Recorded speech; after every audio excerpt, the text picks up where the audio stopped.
बिस्मिल्लाहिर्रहमानिर्रहीम। अस्सलामु अलैकुम वरहमतुल्लाहि वबरकातुहू।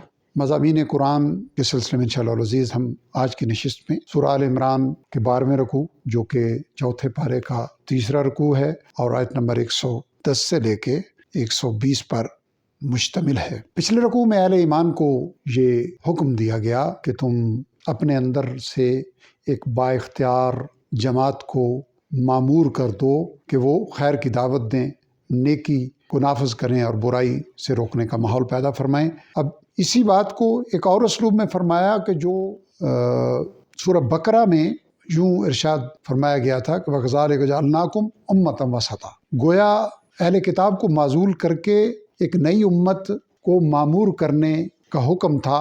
वही बात यहाँ इस उसलूब में इरशाद फरमाई गई कि तुम एक बेहतरीन उम्मत हो जो लोगों की रहनुमाई के लिए, लोगों की भलाई के लिए खड़ी की गई है। तुम नेकी की तलकीन करते हो, बुराई से रोकते हो और अल्लाह ताला पर ईमान रखते हो। अगर अहले किताब भी ईमान ले आते तो ये उनके लिए बेहतर होता। यानी चूँकि अहले किताब से बात हो रही है तो उन्हीं की तरफ एक नाराज़गी के अंदाज में इरशाद फरमाया। उनमें से कुछ तो ईमान वाले हैं, यानी वो तारीफ़ नहीं करते, इसकी वजाहत आगे चल के आएगी, और उनके अक्सर तो नाफरमान ही है। ईमान वालों को ये तसल्ली दी कि ये तुम्हें नुकसान नहीं पहुंचा सकते स्वाय किसी दर्जे में सताने के। अगर वो तुमसे जंग भी करें तो पीठ फेर कर भागेंगे, फिर वो कहीं से मदद नहीं पाएंगे, इसलिए कि उन पर जिल्लत मुसल्लत करती गई है उनके अमाल की वजह से। वो जहाँ कहीं भी पाएँ इसका सामना करेंगे, स्वाय अल्लाह ताला के किसी अहद की वजह से या लोगों के साथ किए हुए किसी मुआहदे के नतीजे में वो आर्जी और वक्ती करार तो पा सकते हैं, लेकिन दायमी तौर पे ज़िल्लत और मोहताजी उन पे मुसल्लत कर दी गई है, चूँकि ये अल्लाह ताला का गज़ब लेकर पलटे हैं जहाँ से इनको भलाई और रहमत हासिल करनी थी। और ये अल्लाह ताला, ये इस वजह से है कि अल्लाह ताला की आयात का कुफ्र करते हैं और अम्बिया को नाहक कत्ल करते रहे हैं, यानी इनके आबा व अजदाद इस फेल का इर्तिकाब करते रहे हैं। और ये इस सबब से है कि ये हद से बढ़ने वाले लोग हैं, नाफरमानी करने वाले लोग हैं। हाँ, सभी ये एक जैसे बराबर भी नहीं है।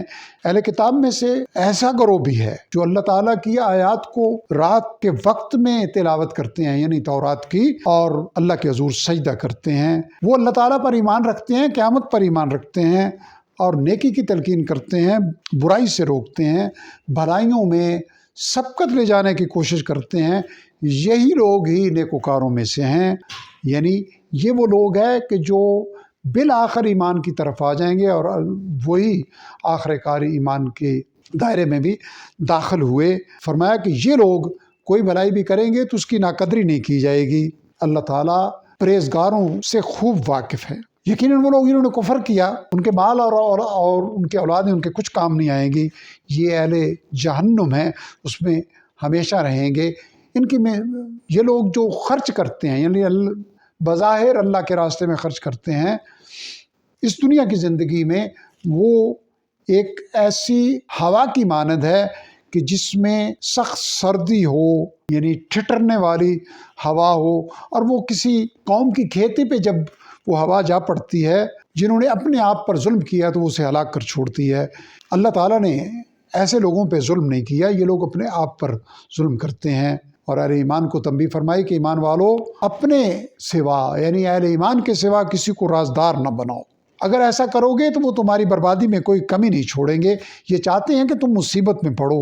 यकीनन इनकी ज़बानों से इनका बुग़्ज़ ज़ाहिर हो चुका, और जो कुछ इनके सीनों में छुपा हुआ है वो तो इससे भी बड़ा है। यकीनन हमने तुम्हारे लिए अपनी आयात को खोल खोल कर बयान कर दिया है, अगर तुम समझो। हाँ, तुम लोग हो जो इनसे मुआशरत की वजह से मोहब्बत करते हो, हालांकि ये तुमसे मोहब्बत नहीं करते। तुम तमाम किताबों पे, यानी जिन्हें ये अपनी किताब समझते हैं, तुम अल्लाह ताला की किताबें समझ के, अम्बिया अलैहिस्सलातु वस्सलाम पे नाज़िल होने वाली किताबें समझ के उन पे ईमान रखते हो, चूँकि वो असल में इसी किताब के अज्जा थे। और अब ये जब ये किताब आई है तो ये मुकम्मल किताब है, लेकिन वो इस आखिरी किताब पे ईमान नहीं रखते। और जब वो तुमसे मिलते हैं कहते हैं हम ईमान रखते हैं, यानी वो दिल में ये समझते हैं कि हम अपनी किताबों पे ईमान रखते हैं, और जब अकेले होते हैं तो تم پہ غصے کی وجہ سے انگلیاں کاٹتے ہیں۔ اے نبی صلی اللہ علیہ وسلم انہیں کہہ دیجئے کہ تم اپنے اس غصے میں مر جاؤ، یقیناً اللہ تعالیٰ سینوں میں چھپی ہوئی تمہاری باتوں سے خوب واقف ہیں۔ اے ایمان والو، اگر تمہیں کوئی بھلائی پہنچے، کوئی کامیابی ملے تو انہیں بری لگتی ہے، اور اگر تمہیں کوئی نقصان پہنچے، تکلیف پہنچے تو اس پہ خوشیاں مناتے ہیں۔ اور اگر تم ثابت قدم رہو گے اور تقوی اختیار کرتے رہو گے تو یہ تمہارا کچھ بھی ان کی چالیں تمہارا کچھ بھی نہیں بگاڑ سکیں گی۔ یقیناً اللہ تعالیٰ گھیرے ہوئے ہیں جو کچھ یہ سازشیں کر رہے ہیں، تدبیریں کر رہے ہیں۔ رب ذوالجلال اپنی رحمت و کرم سے ہمیں قرآن حکیم کو سمجھنے، عمل کرنے اور دوسروں تک پہنچانے کی توفیق عطا فرمائیں۔ وآخر دعوانا الحمد للہ رب العالمین۔